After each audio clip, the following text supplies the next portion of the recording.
Welcome to the Cosmic Check-In with world-renowned psychic and metaphysician Beatrex Quntanna. In this program, Beatrex will divine the deep spiritual messages from the astrological placements of the planets, offering insight and inspiration for the times ahead.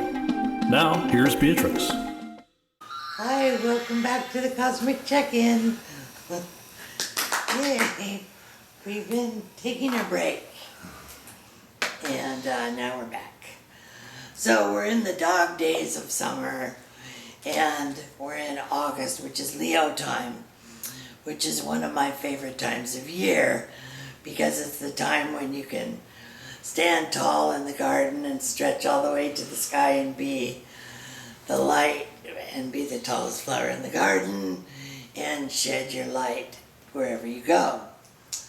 So that's what's wonderful, because the sun is at its zenith and we get to know our true potential when we are in the Leo sun. And right now we're in the Leo sun and moon phase, which asks us to know our soul origination as well as our light origination. So when we look at our origination, we get a sense of course, what we really wanted to be when we came here. So you get a good space in August when Leo's here for you to rise to your true potential. And so if any of you get any feelings or ideas or invitations to do new things, you want to say yes, because those are going to lead you to new potentiality, and take the risk and go for it. Okay, now August, we have a lot of planets in retrograde, like 5 of them. So anyway, and the end of August, Mercury goes retrograde. So we've got quite a scene with 6 retrograde planets coming ahead. Now, when planets are going retrograde, a good way to look at that is that you get to review your shadow. And when what your shadow is, for those of you that aren't psycho junkies like I am, is a part of you that you sweep under the carpet, that you can't deal with it in daylight, so you put it in the dark side of yourself to be dealt with later. So when a retrograde comes along, for example, right now, today's the 13th of August, Saturn's going to go out of retrograde tomorrow. Yay! So for example, when Saturn's retrograde, Saturn rules your karma.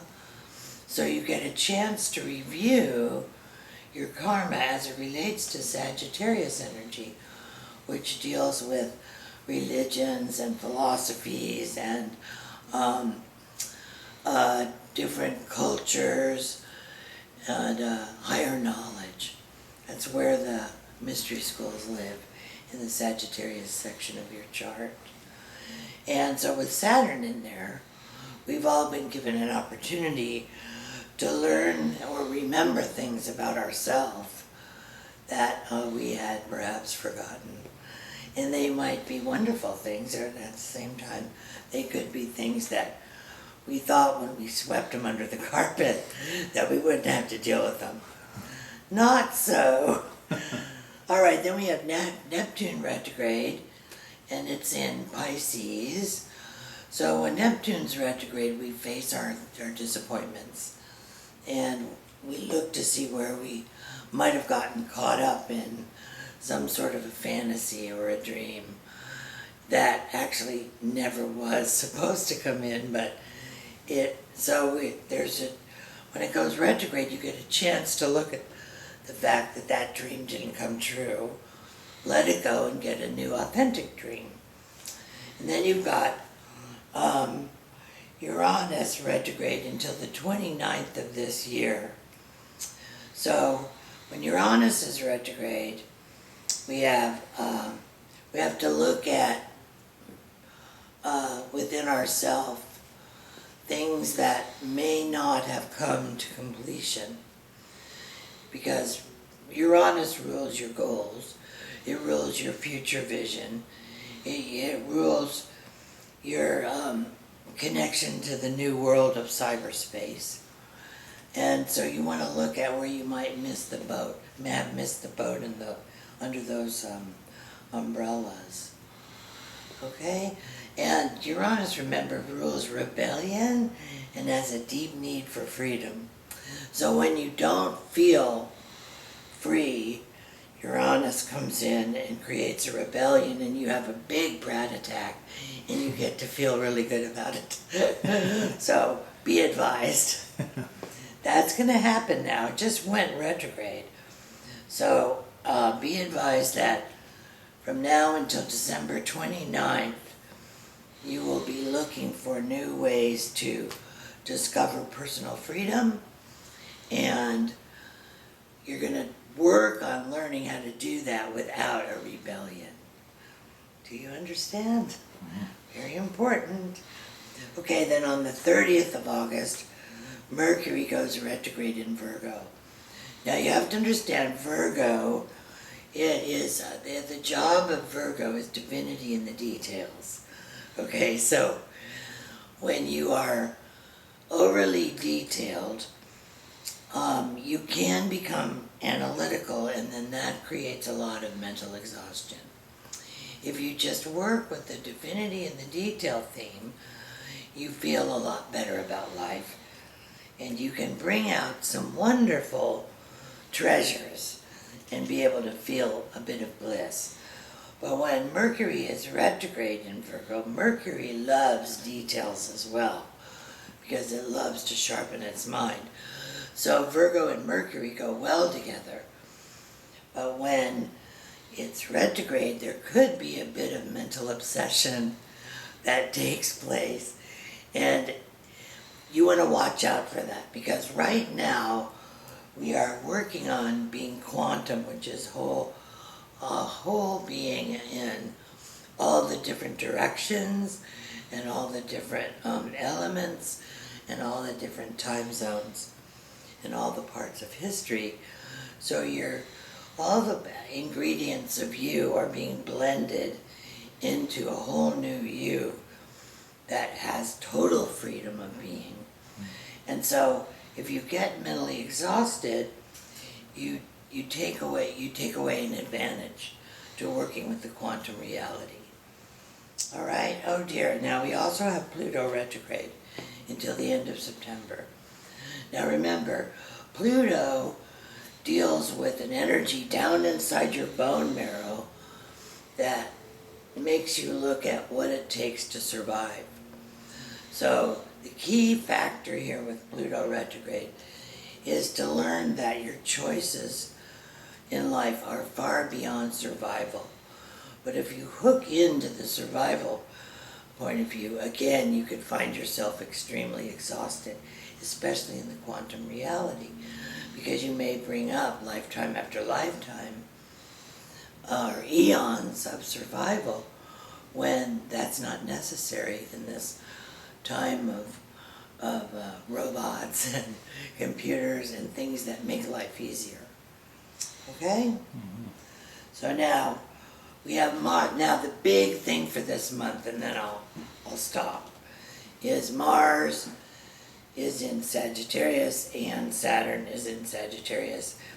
And by the 18th, when the moon becomes full in Aquarius, they will be 1 degree apart. Now when Mars, I like to think of Mars as like a Ferrari. It's like a well-tuned car, and it's no longer retrograde, and it's in the adventure concept of Sagittarius. So the part of you becomes unstoppable when you feel that Ferrari inside of you and you want to shift into high gear.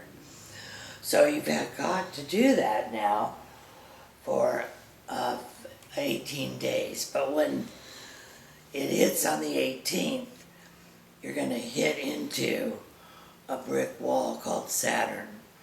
Saturn remembers the master teacher, and the master teacher is going to try to get your Ferrari to slow down and place a Jiminy Cricket on your shoulder so that you learn to listen to consciousness as it speaks to you, so that the speed ratio in your life doesn't get into a point where you lose track of details, which then creates accidents and or unfortunate experiences.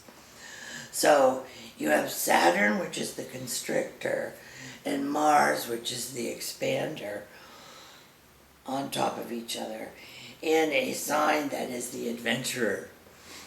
So you may notice a feeling like one foot's on the brakes and one foot's on the gas, and if you push really hard on either one, you're going to stall your engine.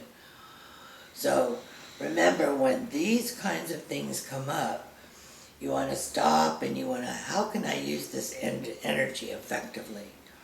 And the way to work with Mars effectively is to always know what expansion, where you want to expand, and what are your options around expansion, how you want to change, and how you want to use your energy. So if you spend some time during this potential constriction looking at options regarding those three subjects, you can get through it a lot easier, because Saturn, the master teacher, is going to go, oh, look, this child is actually learning. And when Saturn sees you learning, you absolutely get blessings. So Saturn asks you the question, what is the wisdom behind the event? So every time you come up against an event, ask yourself, what am I learning here? And then you will get the grace of Saturn, not the resistance or the constriction. And I think that's it. I'll bless you and leave you with that. Happy August.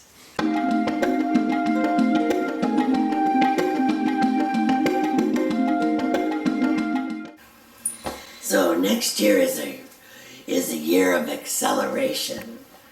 And talking about driving a Ferrari, that will be your whole experience for next year. So when we were doing the research for the calendar, we usually pick a goddess or a Buddha or some formula of advancement in symbology. And so we found out that the goddess of acceleration is Nike. And so, and as you can tell, what do you always wear? You wear your Nike shoes when you run around fast, right? So we then looked further into the history of Nike, and we found out that as she grew in time on certain people's minds, she became the flying lady on the front of the Rolls Royce. So that is kind of the energy of the year next year. First of all, if you think 2016 went fast, just hold on to your Nikes, because it's going to go 10 times faster next year. There's a lot of different things going into the pattern. The void moons only last like 2 hours instead of 2 days. So there'll be a speed ratio there. The first 3 or 4, maybe 5 weeks of the year, no retrogrades, full speed ahead. Those are just a couple of pieces of information that I will, but anyway, it's ready. You can order it on mymoonbook.com, and don't forget to leave your mailing list, or your mailing address on our new mailing list for our new newsletters. But you can see we have all forms of acceleration here, and I look forward to having you enjoy this fabulous year. It's 1995, and you can order it on mymoonbook.com.